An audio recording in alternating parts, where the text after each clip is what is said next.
you. Well, it's very exciting to be here. Thanks for having me, David. And it's very exciting to be doing a TED Talk. I've been watching TED Talks for a really long time. And as opposed to the little crocodile you saw just before, I can run for a really long time. And as a consequence, I was able to run all these marathons around the world. And everyone says to me, you know, Tristan, so why did you run 52 marathons around the world? That sounds kind of nuts. And I like to say, well, it's not so much about why I started running around the world, but more why I started running in the first place, running at all. And I honestly believe that life is very much about best laid plans. You know, we plan to become astronauts or accountants or, you know, wonderful things, work in zoos and that sort of stuff. We start dreaming about that from a really young age, except maybe the accountancy thing.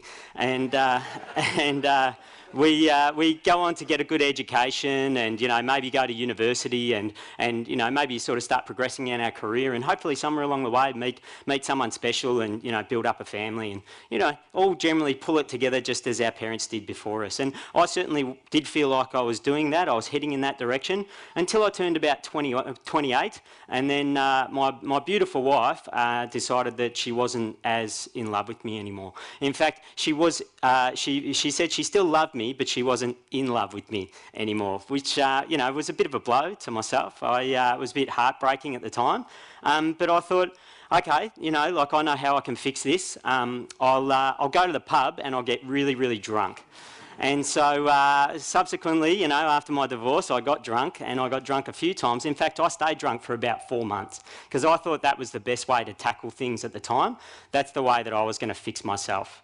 And unfortunately, because I was failing in my personal life, I started to drink a lot and fail in my professional life. You know, you can't sort of manage yourself if you're sort of half cut all the time, so you start not doing so well at work. And I was working at a fantastic radio station in Melbourne, 3AW, a talkback radio station there, and I was working in sales. And I was doing quite well for myself. I was going okay, of course, until I started drinking a lot. And then some of the guys at work started to notice that I was falling away a little bit, you know. And one of the guys, a fellow named Rob, said to me, Tristan, I don't know what's been happening in your life for the last few months, but you just seem to have switched off. You don't seem to be very present and you're not really here and I'm just a bit worried about you. And I was just wanting to maybe go for a run with you on the weekend and have a chat about it. And I'm like, well, sure, Rob, but, you know, mate, you're a marathon runner and I can run about 3 or 4 Ks and that's about it. So I don't want to disappoint you. And he goes, mate, let's just go for a run on the weekend and we'll have a chat. And what was really special about that was Rob's actually, you know, a very busy guy. He's got 2 young kids and one of his children actually suffers cystic fibrosis. So, like, he's got a lot on his plate already. And that running time is his meditation time. And he was prepared to spend some of that time listening to my relatively lame problems, you know, of the end of my marriage. And but he did, and I felt really good at the end of it. And I felt so good, in fact, that I wanted to do it again. And he said, mate, let's do it again next week. Sure enough, a week later we ran again. And we ran on all these subsequent weeks and I started to feel so good that I just wanted to run more often. So, you know, every time you run, you feel better. They've been prescribing that for depression for many years now, except I didn't know about it until I was depressed and someone egged me on for a run. And so every time I started running, I felt good all the time and I'm thinking, God, this is a great lifestyle, isn't it? And Rob says, mate, you should run the Melbourne Marathon with me. And I'm like, buddy, you're nuts. I'm never going to run a marathon. That's just not in me.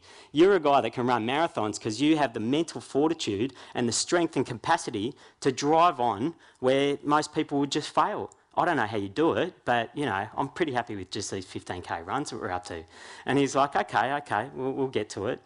And so a couple of months later, I actually ended up doing a half marathon. You know, I met him halfway and did a half marathon. And I felt pretty good about myself and I got over that line. And I've got a little picture of that for you, where I got across the line. I ran it with a few of my mates, and when we did it, you know, I was wearing this cotton material and all that kind of stuff, and you work out very quickly when you're doing running distance like that cotton rubs a lot. So I was kind of bleeding in all these awkward places, and that was all a bit uncomfortable, and yet I'd done a half marathon. And I said, Rob, I can't believe it, I made a half marathon. How did I do it? And he goes, buddy, let's run the marathon together. I said, yeah, I can do it. And he goes, cool, because I already signed you up 3 months ago. And I'm like, oh, you knew I had it in me, you know. Rob just knew something about me that I didn't know about myself. And that was a really impressive thing. I felt really good about that. And so sure enough, you know, a few months later, we go and run our first marathon. And at the 10K mark, I'm like running along going, yeah, I can do this. This is awesome. Running from Frankston into Melbourne along the bay there. And 21Ks, I'm like, yeah, it's not so awesome, but I'm still okay. And then at 30Ks, I'm like, oh my God, I'm going to die. This is the worst experience of my life. What am I doing here? And I'm pulling Rob back at this point. I'm like, Rob, I can't keep it up. You've got to go. You've got to go. So Rob takes off and I struggle along. I'm going, oh my God, I feel so sick. How did it get to this? I was feeling so good and still got like 10Ks to go. And I'm thinking, man, I've just got to keep moving, got to keep moving. Focus on the achievables, you know, go to that next K marker, go to the one after that.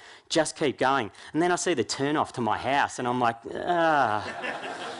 I could get a tram home, you know.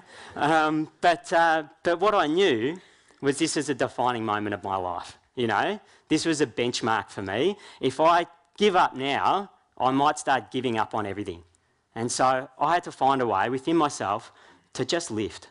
You know, I'd done all this training. I knew I could get there, just start pushing. And so I started to run again. It was a bit of a hobble, you know, it wasn't pretty, but I got there anyway. And I got to the end of that race and Rob was there and, you know, he was like high-fiving me and stuff at the end and I'm sitting there going, I can't believe it. I can't believe I did something that I thought was so impossible, you know, because previously it was impossible for me, only because I'd made it impossible for me. And I thought, okay, you know, if that's the way my life is now, I can do impossible things. What are all the other things I've been missing out on in my life that I've always wanted to do, but I always put it off because I just thought other people did it? Well, I want to travel more, you know? So I went travelling. I went to Berlin, I went to Tokyo, I went to all these amazing places. And then I thought, okay, and I want to do more sports. So I had to go at doing a triathlon. And it wasn't pretty, but I got through it. And I don't recommend that people wear tight lycra like this to do a triathlon, but I was trying to impress a girl. So I thought it would work out. Unfortunately, it didn't.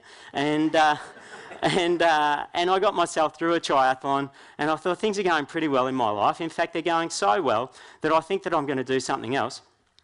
I'm going to try to progress my career. I'm going to try to do something vastly different with myself and where my life is headed in my career. And so I'm going to apply for digital advertising as opposed to analogue or radio advertising. And so I applied for the biggest company I could find, Google, you know. The biggest digital company in the world. And people are going, you'll never get a job at Google. Maybe not. You know, they only employ people with all these amazing skills and these amazing advantages. Why would you get a job at Google? I said, why wouldn't I get a job at Google? You know, let's go find out. Unless I go through the process, I'll never know. And sure enough, 6 months later, 8 interviews, I got the job at Google. You know, how cool did I feel? I'm such a hero, you know, I'm doing everything right at the moment. And I thought, if I can do that, if I can get the amazing job at Google, what other amazing things could I do? And so I thought, okay, I'm going to try to do another big physical challenge. And I wanted to go over to South Africa to do a 90K race called the Comrades Ultra Marathon. That's 2 marathons. How awesome's that? And so I thought, okay, we're going to go over there and we're going to have a crack and we'll just see how it turns out. And unfortunately, as I was just about to leave to go for that race, a terrible thing happened in the world, you know. A global economic crisis, like a tidal wave, washed across the world and washed all these jobs away, including mine, including my dream job at Google. I'm like, that's terrible. What am I going to do? Well, of course, I'm going to go for a run because the running makes me feel better. So I went to South Africa and I did a 90K race.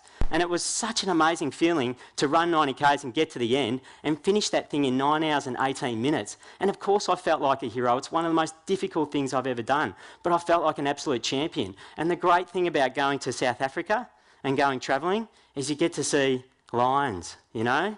Lions and elephants and giraffes and little lions tearing apart baby buffaloes. And I'm thinking, how good's life? I want to see more life and I want to run more. So why would I go back and just get another job? In fact, better than that, why don't I go home and just get rid of everything?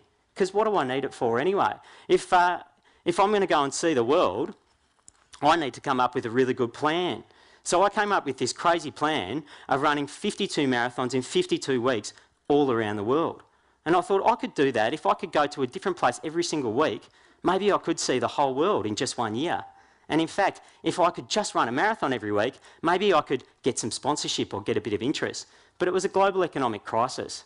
So it's a terrible time to ask for money when everyone's losing their job. So I figured, okay, I'll just pay for it myself. I'll get rid of the mortgage, as I said, and I'll get rid of all my stuff, and I'll see how things turn out. And I'll put this plan together, and I'll go to all these places around the world. and just see what happens. And everyone's like, man, if you try to go to all those different places and run a marathon, you're going to get sick. You're going to, get jet lag, terrible case of jet lag.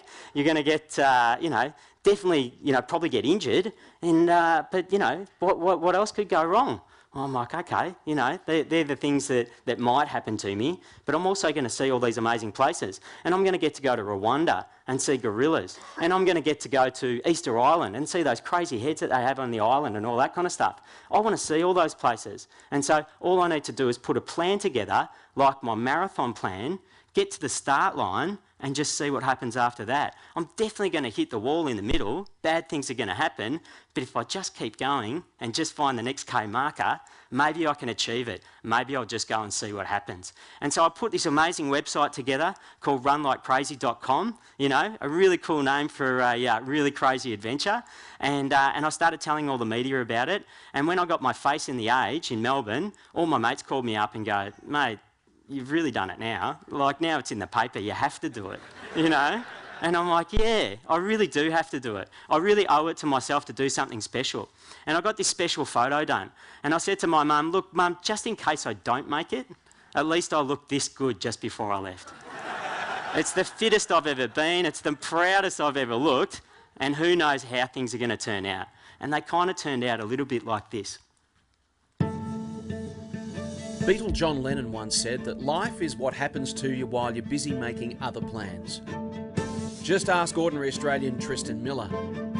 Like most of us, he's experienced his share of personal and professional setbacks.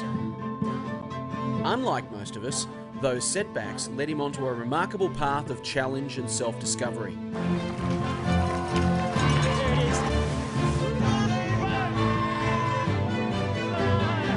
While the rest of us were busy planning life, Tristan decided to get out and live it, setting himself the seemingly unrealistic goal of running 52 marathons in the 52 weeks of 2010.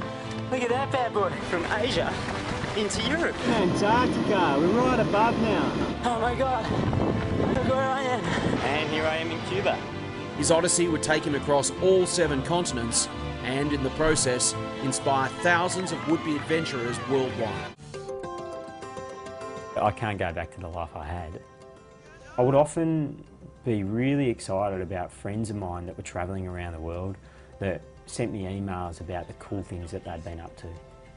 I was really addicted to hearing their exciting tales of their travels because it got me through my days. I don't see why I shouldn't be the guy that's doing all the adventures and other people can keep living vicariously. I don't think I want to be the guy sitting behind the desk anymore just hearing about it. If I really want to be greater in life or enjoy life a lot more, what's stopping me? I really hope I can continue to appreciate what the world has to offer and go out and give something back as well. You got a goal, you got a dream, go for it and don't get stopped by no. Yeah, it's marathon number 1 down to 52. Get up and live as if you're going to die the next day. Go with the boys. Woo! Tokyo. Think big, be bold, and just get out there and do it. Yeah, top of the world, man. Don't ever give up, just go for it. All for you. Bang. Still running. PB coming up. New York City. Marathon, Marathon 52. Thank you. If you're determined, you've got drive, anything really is possible. So I had a hell of a year, huh? It was cool. It was cool, and they said it couldn't be done. And there were quite a few times where I honestly believed they were right, because I up to that date, up to 2010, I'd only run 6 marathons in basically Australia and 1 ultra marathon in South Africa. And then all of a sudden, I tried to do 6 marathons in 5 weeks in 6 different countries just in January alone. And I guess they were the first hurdles that I had to overcome. And each week I had a new K marker. Could I just get to that week and get it over with? And what if I did fail? What if I did fail 3 months in? That's okay. I've still nailed 12 marathons in 12 wonderful countries and seen some of the world, right? And yet every week, the week got better you know, I got better at running, I felt prouder about myself, and then I just didn't want to let go of that end goal.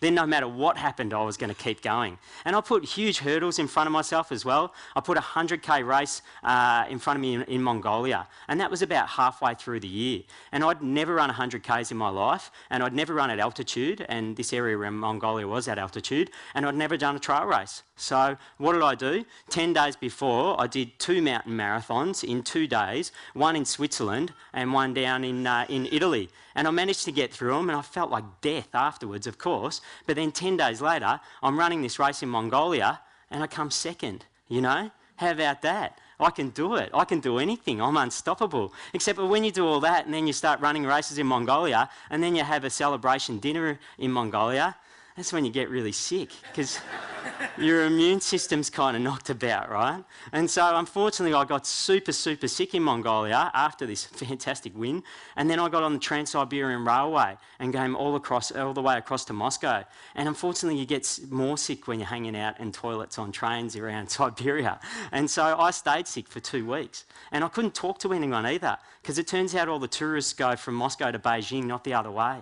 And so I was kind of sitting there by myself trying to talk to Russians who don't speak any English and don't really care about you, going, oh, I don't feel very well, you know? And I lost about 5 or 6 kilos. I got myself down to about 65 kilos at that point.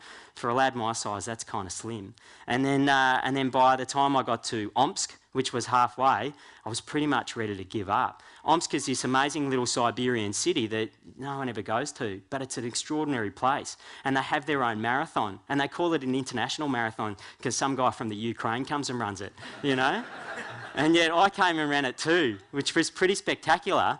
And except that it was a 40-degree day, you know, it's not true. It was about 35 degrees. And I was still really sick, and by the end of it, I was throwing up. And so I'm like, wow, is this it? Is this where I give up and want to go home? And then I thought about all the things I'd seen while I was travelling. And I considered the fact that throughout my life, I've had endless opportunity. And that opportunity is because of the gift of education. And that gift is given to us by our government and by our family, and we don't take enough advantage of that. And when I was running through India, I was running along this one section of road, and to my left was this extraordinary sight of all these kids picking up stuff out of a river and then walking across the road to their shacks on the other side of the road and trying to work out if they could eat it or use it. And that was a real shock to me. But then you see little guys like this who, you know, even though they don't have any opportunity in life, they're still happy with their day-to-days. And for me, when I was at my worst, I thought, you know, even at my worst, I still chose to be here, chose to travel around the world and chose to do amazing things. Guys like this will never get that opportunity. And so it was up to me to suck it up and get up and start running again. I got to Finland, I started feeling better. A month later, I ran a marathon in Stavanger in Norway, and then did a 100k race the very next day around the island of Bornholm in Denmark. And so I just kept achieving. I went all the way down to Antarctica, I ran a race down there, and then I flew across to Melbourne and did my final race back home in Melbourne. And I got to come home and feel like a hero. For just 1 year, I'd done the most amazing thing. And it's because I put a plan down. I put a best laid plan down. I found the start line. I pushed my way through to the middle where everything went wrong, and I found myself looking for a way to solve that problem, to get around it, to keep pushing on. Because it doesn't matter how the goal turns out in the end. It's the process of getting there that's most important. And it's the fact that we have the opportunity to do that every single day if we want to. Anyway, that's my story. I hope you enjoyed it, and I hope to see you all out in the track someday. I honestly think you should all run a marathon. It's a life-changing experience, and in fact, I think you should run 10, because it's not that hard. And if a cowboy like me can run a marathon, any of you can do it too. Thanks.